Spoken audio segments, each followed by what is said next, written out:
Salut à tous, on se retrouve pour un nouveau numéro de Faites le papier. On va analyser ensemble le quintet du dimanche 4 septembre sur l'hippodrome de Paris-Longchamp. Magnifique réunion, un beau quintet, une épreuve très ouverte, 1850 mètres à parcourir avec 16 compétiteurs au départ et des chevaux qui se tiennent d'assez près. J'ai eu beaucoup de mal à faire des choix, mais bon, on va essayer de faire au mieux tout de suite. On fait le papier.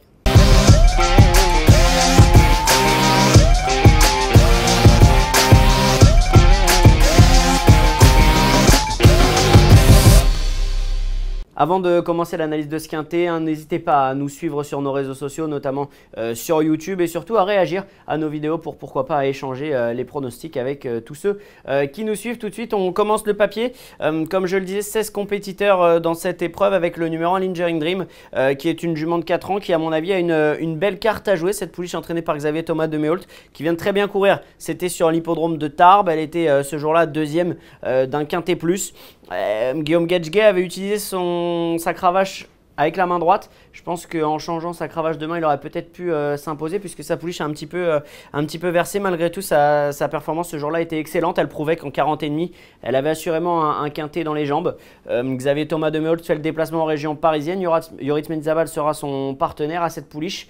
Et surtout, les récentes pluies en région parisienne pourraient être un vrai avantage. Donc j'aime bien ce numéro 1, Lingering Dream, qui fera partie tout à l'heure, vous le verrez, de ma sélection. Je pense que c'est une très belle chance au départ de cette épreuve. Nottingham, le numéro 2 dans cette épreuve, la montre de Coralie Paco, une pouliche que l'on a vu remporter une course que l'on peut qualifier de référence sur l'hippodrome de Paris-Longchamp. C'était le quintet qui était réservé aux femmes. Nottingham avait la corde 1 ce jour-là et en avait vraiment profité pour bien voyager et pour venir s'imposer de belle manière, de longueur.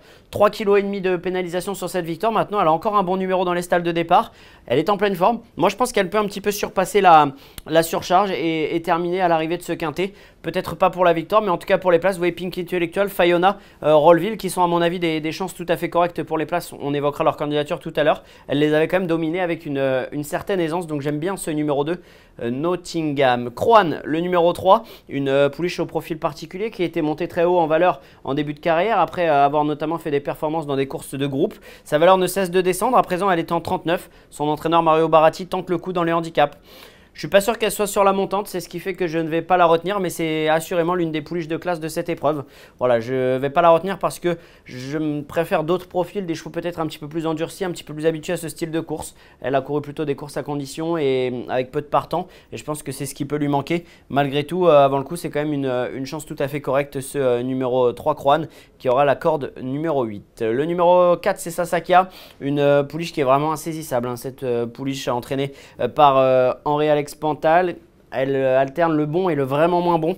Sa dernière course est très mauvaise, sans vraiment d'explication. J'ai un petit peu de mal à croire en sa candidature, même si c'est vrai que sur ses meilleures performances, elle a quelques lignes qui sont tout à fait correctes, mais elle est tellement irrégulière que j'ai du mal à lui accorder ma confiance. Le numéro 5, c'est Frivole. Premier handicap pour cette pouliche parée de la Kazakh verte Mère et Frère. Maxime Guyon sera son partenaire. Elle a des lignes tout à fait correctes, notamment la dernière où elle était 5e derrière Lève, derrière Pleasant Jane, derrière Antelope Canyon. Des chevaux que l'on a vu figurer dans les quintés plus. Vous voyez que ce jour-là, elle affichait 41 de valeur, un petit kilo de moins puisqu'elle est à présent en 40 de valeur, cette Frivole. Voilà, sur cette ligne-là, c'est une chance, même si elle était bien dominée. Je pense qu'elle n'a pas le niveau pour les listed, mais dans les handicaps, elle peut tout à fait figurer. Son entraîneur, hein, Carlos Lafomparia, c'est très fort pour viser les handicaps avec ce style de profil.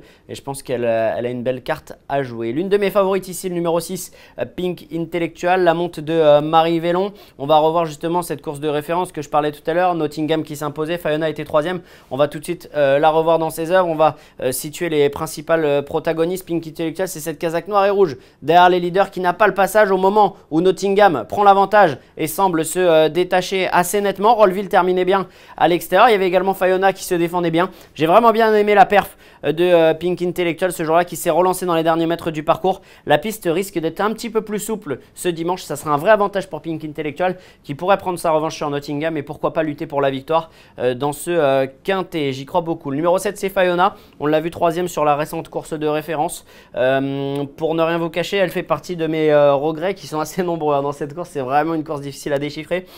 Ses dernières performances sont excellentes. 2 fois 3e à ce niveau de compétition.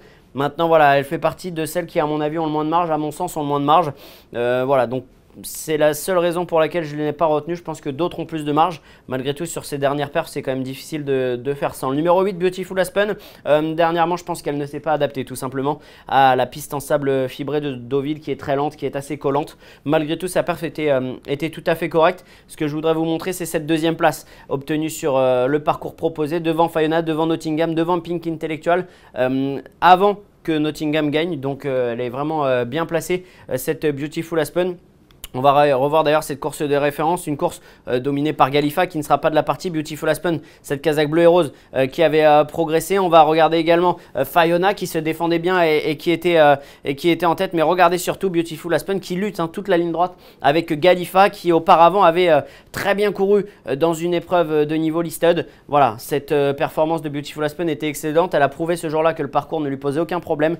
Les pensionnaires d'Eric Libaud sont en très belle forme et je crois qu'elle a énormément d'atouts dans son jeu, ce numéro 8, Beautiful Aspen. Voilà pour une première partie de tableau avec, vous le voyez, pas mal de chevaux que j'ai retenus, le numéro 1, le numéro 2, le numéro 5, le numéro 6 et le numéro 8. 5 concurrents que j'ai retenus sur cette première partie de tableau avec, à mon avis, de très belles chances, même celles que je n'ai pas retenues. Croan, Sasakia ou encore Fayona ont vraiment des atouts à faire valoir dans cette épreuve. Comme je l'ai dit, c'est une épreuve très ouverte, il ne faudra pas hésiter à élargir un petit peu vos jeux. On poursuit avec le numéro 9, Mexican Dream. Pour ne rien vous cacher, c'était ma 7e candidature, mais finalement, je l'ai enlevé au dernier moment. J'ai dû faire des choix. Une pouliche qui avait bien gagné lors de son avant-dernière tentative sur l'hippodrome de Paris-Longchamp. Dernièrement, je pense qu'elle a un petit peu montré ses limites.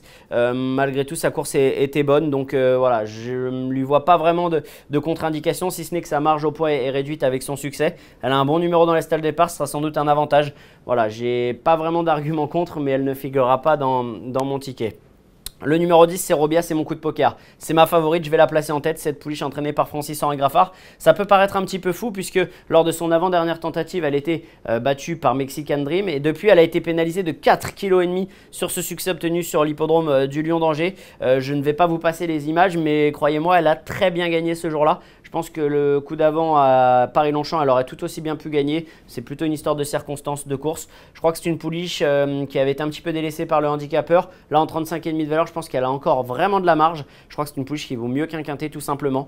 Et je tente le pari de la placer en tête dans ce quintet plus. J'y crois beaucoup et je pense qu'elle n'a pas fini de nous étonner, d'autant plus que la cote sera assez sympa à mon sens. Le numéro 11, Queen Lady, une pouliche qui a vraiment progressé en ce début de saison, 2 victoires coup sur coup. Dernièrement, c'était un petit peu moins bien, même si elle n'a pas démérité. J'ai l'impression qu'elle a un petit peu montré ses limites et surtout qu'il y a certaines pouliches qui ont peut-être un petit peu plus de marge de manœuvre qu'elle, qui a remporté déjà 2 handicaps cette saison, même si elle était sans doute prise un petit peu trop bas, ce numéro 11, Queen Lady. Le numéro 12, Delida, la casaque de Antoine Griezmann, une pouliche entraînée par Philippe Decou, qui m'a un petit peu laissé sur ma fin lors de ses dernières tentatives. Je ne vois pas une marge de folie, même si elle est bien placée dans les stalles de départ. Je ne vais pas retenir cette candidature. Le numéro 13, Estoppel. Voilà encore une de mes regrets. Ce numéro 13 avec Stéphane Pasquier, Monsieur Quintet. Une 9e place dernièrement, mais une course qui était vraiment pas si mauvaise que cela. Je pense que le parcours de Longchamp devrait parfaitement lui convenir. La piste un petit peu plus souple ne devrait pas lui poser de problème. Un bon numéro dans les stalles de départ. Les pensionnaires d'Edouard Montfort sont en très grande forme. Vous allez me dire, ça fait beaucoup d'arguments, mais vous ne la retenez pas. Mais effectivement, j'ai dû faire des choix et je n'ai pas retenu cette Estoppel. Mais je vous conseille, si vous faites des longues, de pourquoi pas la garder dans un champ réduit. Rollville également peut être considéré comme un regret, même si je ne vois pas une marge de folie. 4e dernièrement dans une course de référence que l'on a revue où elle est bien terminée en pleine piste. Voilà, j'ai plutôt bien aimé cette course-là, même si j'ai l'impression qu'elle était un petit peu à fond et que certaines pouliches lui seront un petit peu supérieures dans cette épreuve. C'est une 5 ans face aux 4 ans et aux 3 ans. Voilà, elle a peut-être un petit peu moins de marge de manœuvre, et d'autant plus qu'avec le numéro 13 dans les stalles de départ, je pense que ce n'est pas un avantage. Le numéro 14, le 15, pardon, c'est Mistake, une pouliche qui a vraiment été impressionnante lors de son succès l'avant-dernière fois. Elle a pris une très lourde pénalisation, 5,5 kg si je me souviens bien sur cette victoire à Paris-Longchamp. Depuis, elle a été courir une épreuve de niveau listed, ça ne s'est pas forcément très bien passé. Elle revient sur un parcours qui lui a parfaitement convenu. Maintenant, elle a la corde numéro 14, plus une pénalisation en poids, plus un lot plus relevé. Voilà, je trouve que ça fait beaucoup d'arguments contre cette Mistake. Et enfin le numéro 16, c'est Itac, un deuxième coup de poker pour moi. C'est ma deuxième favorite, cette pouliche entraînée par André Fabre qui à mon avis n'a pas tout montré. 36,5, je trouve que c'est une valeur qui lui laisse vraiment, qui lui permet vraiment d'être compétitive avec Alexis Pouchin qui sera son partenaire. Une pouliche qui est ultra régulière depuis son début de quart. Le petit X, c'est son numéro 16 dans les stalles de départ comme vous voyez ici. Maintenant je pense que Alexis Pouchin, on connaît la méthode d'André Fabre, on s'embarrasse pas trop avec les numéros de tactique. Je pense qu'Alexis va tout simplement avancer en début de course, même s'il se retrouve un petit peu parqué en épaisseur, ça ne sera pas un problème. Je trouve qu'elle a des lignes tout à fait correctes qui à mon avis en 36,5 lui permettent d'être très compétitif, ce numéro 16 Itac. Voilà. On a passé en revue, oui, voilà, je voulais vous revenir sur cette performance du 2 juillet à Chantilly avec cette Itac. Lève, Memento Mori qui sont des chevaux en plus de 42 valeurs. On a vu Memento Mori s'imposer à 2 reprises depuis et notamment dans une belle classe 1 sur l'hippodrome de Deauville. C'était vraiment une très belle ligne ce jour-là. Alors elle était certes à 3 longueurs mais elle courait bien. Gurzuf, splendide. Les chevaux qui étaient derrière sont des chevaux tout à fait corrects. D'ailleurs vous voyez que le handicapeur l'avait à cette époque pris en 38 de valeur. Elle était un petit peu revue à la baisse sa valeur et je pense qu'en 36,5 elle est ultra compétitive ce numéro 16. Voilà, vous l'aurez compris sur la deuxième partie de tableau, ce sont mes deux favorites. Les numéros 10 et 16, c'est un petit risque que je prends. Vous allez le voir dans mon quintet tout de suite. Voilà, petit risque avec Robia, le numéro 10 que je place en tête. Je crois beaucoup en cette pouliche de Francis-Henri Graffard devant André Fabre, deux écuries qui ne sont pas forcément habituées des courses handicap, mais je trouve que là les pouliches sont bien placées. Lingering Dream qui a prouvé qu'elle était compétitive, tout comme Pink Intellectual numéro 6. Le numéro 2 Nottingham qui malgré la pénalisation à mon avis a encore un petit peu de marge de manœuvre. Beautiful Aspen que j'aurais même pu placer un petit peu plus près. Vous l'aurez compris, c'est très ouvert cette course. Et puis Frivole, ça sera un petit peu tout ou rien avec cette Frivole, mais je pense qu'elle peut figurer sur la bonne combinaison 10, 16, As, 6, 2, 8. Et enfin le numéro 5, c'est la combinaison que je vous propose en flexi 25% pour un montant total de 10,50 €. N'hésitez pas, comme je vous l'ai dit, à pourquoi pas à ouvrir, à prendre quelques bases qui vous semblent assez fiables et à ouvrir vos jeux derrière. Voilà pour ce Faites le Papier. Rendez-vous dimanche aux alentours de 15h15, évidemment sur Equidia. Et sinon en attendant, n'hésitez pas à nous suivre sur nos réseaux sociaux. Et à bientôt pour un nouveau Faites le Papier.